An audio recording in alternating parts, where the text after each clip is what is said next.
¿Qué es bello? ¿Quién lo decidió? ¿Quién lo impuso? ¿Y por qué durante siglos esa filosofía impuso una forma de ver, entender y pensar el mundo? La estética va más allá de la filosofía de lo bonito. Es una forma de entender, comprender y una herramienta de poder, donde algunos cuerpos, territorios, formas de pensar, también formas de vivir, han sido marginadas a los márgenes. En este recorrido vamos a comprender desde la edad antigua, la antigua Grecia, hasta la inteligencia artificial, cómo se ha construido ese concepto de estética y cómo atraviesa lo que vivimos. Desde mi postura, por ejemplo, como un joven negro del norte del Cauca, estudiante de comunicación social. Acompáñenme. O mejor aún, como los cuerpos que la estética común nunca percibió como sujetos de arte. La palabra estética viene del griego aesthesis, la cual significa percepción o sensación. Pero la disciplina nació formalmente en el siglo XVIII con Alexander van Gogh, quien la definió como la ciencia del conocimiento de lo sensible. Pero, adicionalmente a eso, Elena Oliveras nos recuerda que la pregunta o el cuestionamiento de la belleza o su investigación pues, es mucho más antigua. La estética como disciplina de conocimiento nace en disputa con la razón pura, donde empieza a buscar su propia área de conocimiento. ¿Esto por qué? Porque apela al cuestionamiento de que no todo se piensa, sino que primero se puede sentir, y que esto justamente se ve en nuestra cotidianidad, porque ya no es como que yo voy a un museo y veo la obra de belleza y conecto con ella y me considero su significado, sino que en todo lo que yo estoy viendo empieza a migrar de los libros a las pantallas, por ejemplo, en las campañas publicitarias, en los comerciales, en las películas, en la música, ya no están apelando a mi razonamiento, sino que están apelando a mi sensibilidad emocional y a mi percepción, lo cual primero antes de pensar qué significa o qué me quiere decir, siento algo, y eso justamente es donde nace la disputa por entender la estética, porque ya no era solamente lo visible, que era como tipo lo que yo entiendo o lo que yo el significado que le dieron a ciertas cosas, sino que también era lo que yo siento al ver, al oler o al escuchar o al leer ciertas cosas. De manera breve, por así decirlo, cada pieza comunicativa apela a tu percepción antes de llegar a tu razonamiento. En la antigüedad griega, el arte no existía como hoy lo entendemos. Existía la técnica, el saber hacer, la habilidad técnica. El artista era un artesano del mundo visible. Platón introdujo la idea de la mimesis, que es el arte como imitación de la realidad. Pero hay un problema. Para Platón la realidad sensible ya era una copia del mundo de las ideas. El arte, entonces, era una copia de una copia, una ilusión de una ilusión. Él usó la metáfora del espejo, en la cual el artista que gira un espejo y refleja el mundo cree que crea, pero solo reproduce. ¿Cuánta publicidad hoy funciona exactamente así? O sea, refleja un ideal de belleza que no existe para venderte productos que prometen alcanzarlo. Y es justamente el espejo platónico se convirtió en filtro de Instagram. Y Aristóteles, en cambio, rehabilitó la mimesis, diciendo que imitar no es mentir, es conocer. Y que el arte revela verdades sobre el humano que la filosofía no puede nombrar directamente. Pero Platón también pensó el otro lado de la creación y pues no solo la técnica, sino la inspiración. En el diálogo Blon, Sócrates le pregunta a un Rasoda por qué puede hablar brillantemente sobre Homero, pero no sobre otros poetas. La respuesta a él lo descoloca, porque no es por conocimiento ni por temné, es porque una fuerza divina lo mueve. Entonces Platón usa este concepto de la metáfora de la piedra magnética, así como una piedra imanta anillos de hierro que a su vez imantan otros. La musa inspira al poeta, y el poeta al Rasoda, y el Rasoda al público, y se crea como una cadena de entusiasmo divino. Así que el artista no crea, sino que es un canal, y esta idea tiene consecuencias enorme, porque si el artista no sabe lo que hace, si actúa poseído, entonces el arte no es conocimiento, es arrebato. Y aquí yo me pregunto, ¿y no es lo que la industria cultural vende del artista afro? Porque es el cuerpo que siente pero no piensa, el ritmo que sale solo, la autenticidad salvaje que no necesita teoría, la piedra magnética como trampa colonial, porque te reconocen el don, pero te niegan la inteligencia.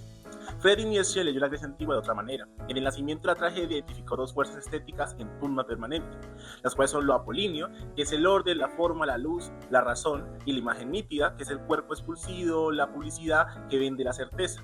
Lo dionisiaco, que es el exceso, la música, el éxtasis, la ruptura del individuo en lo colectivo, y en el carnaval, digamos, también podría ser, digamos, el currulao, el reggaetón, el que te mueve sin pedirte permiso racional. Para Nietzsche, la gran tragedia griega nació de la tensión entre ambas fuerzas. Cuando el pensamiento racional aplastó a Dionisio, el arte perdió, digamos, por así decirlo, su vitalidad. Y pues aquí también te hace otra pregunta, y es como que no es eso lo que hace la publicidad dominante, porque literalmente apola todo, racionaliza el orden, lo blanquea también, y cuando aparece algo dionisiaco, que por ejemplo puede ser un ritmo afro o un cuerpo normativo, lo copta, lo domestiza y lo vende como como por así decirlo, tendencia. En la estética medieval, la belleza, digamos, dejó de ser sensible para volverse un poco más teológica. San Agustín planteó que la verdadera belleza es Dios, o sea que todo lo bello en el mundo es un reflejo de lo divino. Y por así decirlo, también, digamos, la belleza terrena es transitoria, ya que la belleza eterna es espiritual. También Santo Tomás de Aquino pues sistematizó, digamos, tres condiciones de la belleza, las cuales son, que es la integritas, que es la integridad o la perfección, la consonatia, que es la armonía y proporción, y claritas, que es esplendor o luminosidad. El arte medieval, más sin embargo, no buscaba, digamos, imitar la naturaleza, sino elevar el alma. Y el símbolo literalmente reemplazó la representación directa. Ya, digamos, la moral, por así decirlo, atraviesa la estética y, aunque eso no desapareció, la publicidad contemporánea está llena de simbolismo moral. Digamos, lo natural, lo puro, lo auténtico. Por ejemplo, hay marcas que te venden, digamos, la redención estética y también, digamos, la estética como una salvación laica. De ahí pasamos del siglo XV al siglo XVIII, donde la estética se volvió más un campo de batalla entre estilos, ya que el historiador Henry Wolfing identificó grandes dialécticas formales, del ser al parecer, de lo táctil a lo visual y del Renacimiento al Barroco. En este caso, el Renacimiento apostó por la forma clara, el contorno definido, la solidez, y en cambio el Barroco introdujo el movimiento, la sombra, lo que no se puede tocar pero se siente, de lo táctil a lo visual, como por así decirlo, un teatro, y también del objeto a la experiencia. Y esta transición sobrevive en el diseño publicitario, porque las marcas, digamos, minimalistas heredan el Renacimiento, y las campañas que apelan a la emoción pura sin producto visible, solo la atmósfera, heredan lo que es el Barroco. En este periodo nació también el concepto del no sé qué, que es como esa gracia indefinible que tiene cierto arte, cierta persona o cierto objeto y que ninguna norma logra explicar del todo, ya que, digamos, por así decirlo de manera resumida, el primer reconocimiento moderno de que la estética escapa de la racionalidad, es por así decirlo. Con otra pregunta: ¿cómo se crea una obra de arte? Esta es la pregunta que divide a los grandes teóricos de la creatividad, y la respuesta que dan cambia todo lo que entendemos sobre el artista, el proceso y el resultado. Edgar Allan Poe, en su ensayo Filosofía de la Composición, rompió con el mito romántico del genio inspirado. Explicó paso a paso, con precisión casi matemática, cómo construyó su poema, El Cuervo. Para Poe, el arte no desciende del cielo, es un producto consciente fundado en cálculos precisos. Él primero eligió el efecto que quería provocar, la belleza melancólica, luego el tono, luego es como la extensión, luego la palabra nevermore, todo calculado.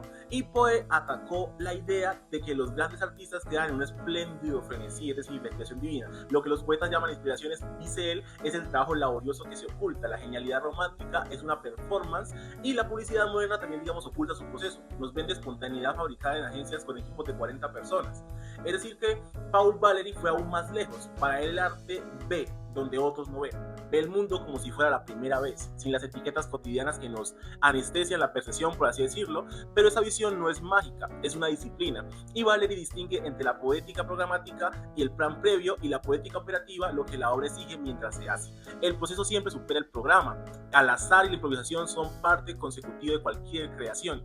Y luego Luigi Pareison, creo que se llama, llevó esta idea a su forma más sofisticada con el concepto de formatividad, porque para Pareison la forma no es solo el resultado, es un proceso que distingue entre la forma, que es el formante, la forma en movimiento mientras está haciendo, y la forma formada, que es como la obra terminada. Y pues el artista no sabe exactamente a dónde va, que llega, sino la forma lo que lo guía él, tanto como él guía la forma. Y son tres teorías distintas y son una misma pregunta: ¿el arte se calcula o se descubre? Y pues la respuesta honesta es las dos, porque eso se aplica igual a una canción de curulado que a una campaña publicitaria, que a un video documental como este. Y durante siglos la estética fue la filosofía de lo bello, pero lo bello siempre necesitó un otro, que era lo feo. Y lo feo no es simplemente la ausencia de belleza, es, por así decir, una categoría estética propia. El arte moderno justamente lo reivindicó lo grotesco, lo abyecto, lo deforme como formas legítimas de expresión. Pero ahí nos preguntamos, ¿qué cuerpos han sido históricamente codificados como feos? ¿Han sido los cuerpos negros, los cuerpos gordos, los cuerpos viejos? Es decir, que la categoría estética de lo feo no es inocente, tiene una historia racial, colonial, pero también de clase. Y cuando una marca, por así decirlo, incluye diversidad en su publicidad, no está siendo generosa, está respondiendo a una demanda que el canon estético dominante reconozca lo que siempre excluyó. Y eso también es política estética. Por otro lado, Candy siguió entre lo bello y lo sublime. Lo bello agrada con calma, lo sublime desborda. Es tan grande, tan poderoso y tan inconmensurable que produce al mismo tiempo terror y admiración. La naturaleza indomable es sublime, es decir, el océano, la tormenta, la montaña y también ciertas obras de arte que nos superan. Kant también pensó el concepto de genio, o sea, el artista que no sigue reglas sino que las crea. El genio no puede explicar cómo lo hace, sino que opera como de una libertad que la técnica no agota. Y aquí hay una tensión directa con Poe y Valery porque se nace la pregunta, ¿el artista calcula o es libre? Quizá la respuesta de Parison sea la más honesta. El proceso tiene su propia inteligencia y el artista aprende a escucharla, pero también nace lo que es la publicidad que explota de lo sublime constantemente. Marcas de autos en montaña, perfumes en cielos abiertos, tecnología en el cosmos. O sea, venden la promesa de que su producto te conecta con algo más grande que tú. Pero lo sublime también puede ser político. Hay algo sublime en la resistencia de un pueblo que no debería existir según el proyecto colonial y que existe. Walter Benjamin plantea una pregunta que sigue sin resolverse, y es cuándo una obra de arte, o sea, cuánto una obra de arte puede ser reproducida infinitamente. Y la pregunta es, ¿qué pasa con su aura? El aura es como esa presencia única, irrepetible de la obra original. Ver la Mona Lisa en Louvre no es lo mismo que verla en un meme. O sí, o tal vez el meme crea su propio aura. Y Wilhelm Flusser, pensando la fotografía, dijo que la cámara no registra el mundo, lo programa.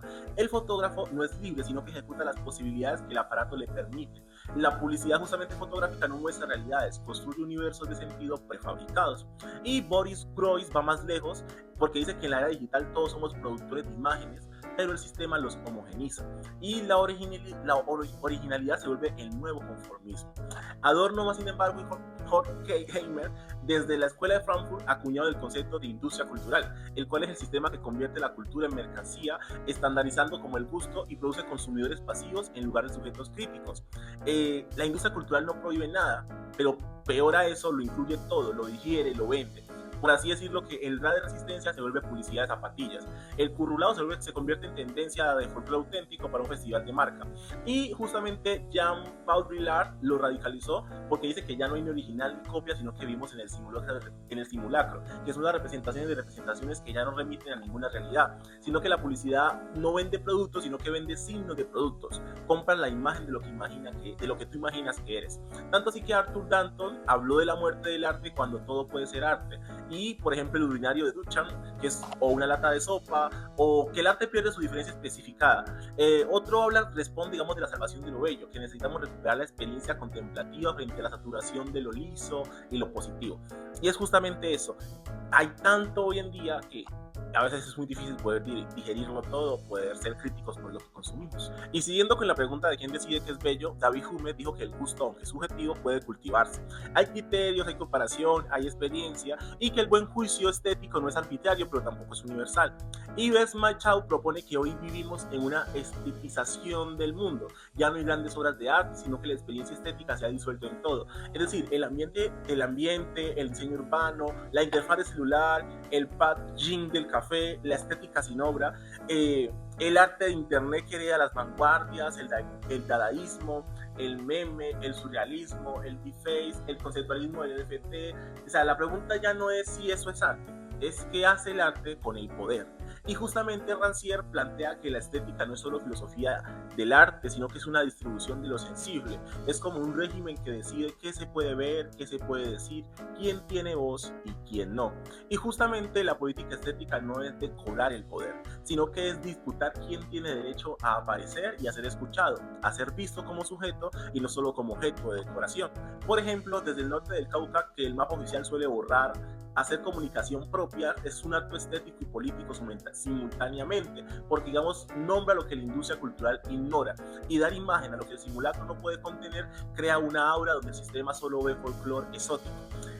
Justamente ahora, entrando al tema de inteligencia artificial, se plantea preguntas que la estética clásica no anticipó, y es como, por ejemplo, ¿puede una máquina crear? O si tiene aura, una imagen generada por algoritmos. Hay genios sin conciencia, hay forma formante sin un sujeto que sienta la forma. O sea, la IA no tiene como la experiencia del mundo, produce imágenes estadísticamente probables de lo bello según los datos con los que fue entrenada, y esos datos reproducen los sesgos históricos, cuerpos blancos como norma, estética del norte global como universal. El algoritmo no es neutro, es político, es estético y adicional también es ideológico.